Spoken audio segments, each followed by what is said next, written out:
Jehovah banking loans வழங்கும் ஆண்டவராகிய இயேசு கிறிஸ்துவனுடைய 766வது தேவ செய்தி. இந்த உலகத்துல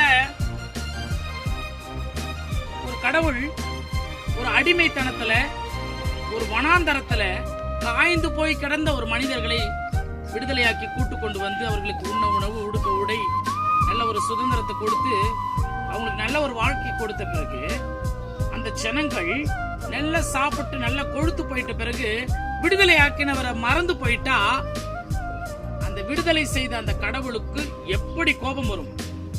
அந்த தெய்வம் சொல்லுகிறார், ஓசியா புஸ்தகம் 13வது அதிகாரத்துல 3 வகையான மிருகங்களை பற்றி சொல்லுகிறார். என்ன சொல்றாருன்னா, நான் உன்னை சிங்கத்தை போல வேட்டையாடுவேன், சிவிங்கியை போல காத்திருப்பேன், பதிவிருப்பேன், குட்டிகளை பறிகொடுத்த கரடியை போல கோபத்தினால் உன் ஈரக்குலையை அறுத்து இந்த பூமியிலே உனக்கு எதிராய் நான் இருப்பேன் என்று சொல்லி தேவன் சொல்லுகிறார். இவ்வளவு ஒரு கோபம் வரலாமா ஒரு கடவுளுக்கு அப்படின்னு கூட நம்ம சிந்திக்கலாம். ஆனாலும் தேவன் சொல்லுகிறார், ஓசியா புஸ்தகம் 13வது அதிகாரம் 9வது அதிகாரம் 13வது வசனத்துல, இஸ்ரவேலை நீ கேடு உண்டாக்கி கொண்டாய். அதாவது கடவுளுக்கு விரோதமா நம்ம கேடு செய்து கொண்டோம். இந்த உலகத்தினுடைய விக்கிரகத்திலிருந்து நம்மை அழைத்து கொண்டு வந்த தேவன், உலகத்தினுடைய சாத்தானுடைய கரத்திலிருந்து சிலுவையில் தொங்கி நம் பாவங்களுக்காய் மரித்து நம்மை விடுதலையாக்கின தேவன் நம்ம விடுதலை ஆக்கிட்டாரா? ஆனாலும் நம்ம மறுபடியும் என்ன பண்றோம்? கர்த்தராகிய இயேசு கிறிஸ்துவை ஏற்றுக்கொள்ளல. இன்னுமே அவருக்கு விரோதமாக தான் நிறைய காரியங்களை செய்கிறோம். அதை தான் அந்த வசனம் சொல்லுகிறது. இஸ்ரவேலை நீ கேடு உண்டாக்கி கொண்டாய், ஆனாலும் என்னிடத்தில் உனக்கு சகாயம் உண்டு. இன்றைக்கு வரைக்கும் ஒரு சகாயம் மனிதர்களுக்கு இருந்து கொண்டிருக்கிறது தானே.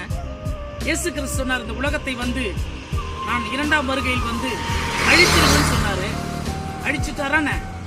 நாட்கள் கொடுத்து கொண்டு கிருபையின் காலத்துல நம்ம கொண்டு போலையான?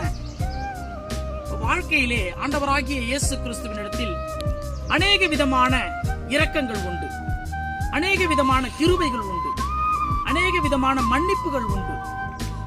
இதையெல்லாம் கர்த்தராகிய இயேசு கிறிஸ்து தம்மிடத்தில் கொண்டிருக்கிறார். ஒரு வசனம் அழகா சொல்லுவார் தேவன், நான் கர்த்தர், நான் மாறாதவர், ஆகையால் இஸ்ரவேல் புத்திரராகிய நீங்கள் நிர்மூலமாகல. நீங்க ஏன் இன்னும் அழியாமல் இருக்கிறீங்க? நீங்க ஏன் இன்னும் நிர்மூலமாகாம இருக்கிறீங்க? நீங்க ஏன் விழுந்து போகாம இருக்கிறீங்கன்னு சொன்னா, நான் இஸ்ரவேலின் கர்த்தர், நான் வாக்கு மாறாதவர். நமக்கு வாக்கு கொடுத்திருக்கிறார் அவர், உங்களை ஆசீர்வதிப்பதே பிரியம் என்று சொல்லி. அதனால அந்த தெய்வம் அவருடைய கோபத்தை சொல்றாரு, சிங்கத்தை போல நான் உன்னை வேட்டையாடுவேன், சிவிங்கியை போல நான் பதிவிருந்து காத்திருப்பேன், குட்டிகளை பறிகொடுத்த கரடியை போல உன் ஈரக்கொலையை அறுப்பேன். அவ்வளவு கோபம் வருது. இருந்தாலும் நீ என்னுடைய பிள்ளை அல்லவா? அதனால எனக்கு உன் பேரில் ஒரு சகாயம் வைத்திருக்கிறேன் என்று சொல்லுது. இன்றைக்கு கர்த்தராகிய இயேசு கிறிஸ்து நம் சகாயர், நம்மை மன்னிக்கிறவர், நம்மை இரக்கங்களோடு மீண்டுமாக அழைத்துக் கொள்ளுகிறவர். அவர் சொல்லுகிறார், உங்களை வனாந்தரத்தில் நடத்தின ஒரு தேவன், ஆகையால் என்னை தவிர இந்த உலகத்தில் வேறு தேவன் இல்லை என்று சொன்ன கர்த்தராகிய இயேசு கிறிஸ்து இந்த பூமியிலே அவரிடத்தில் நமக்கு சகாயம் கிடைக்கும்படியாய், அவரிடத்தில் நமக்கு இரக்கம் கிடைக்கும்படியாய் அவருடைய சிறகுகளுக்காய் வந்து சரணடைவோம். இயேசு கிறிஸ்து சகாயராய் நம்மை அழைக்கிறார்.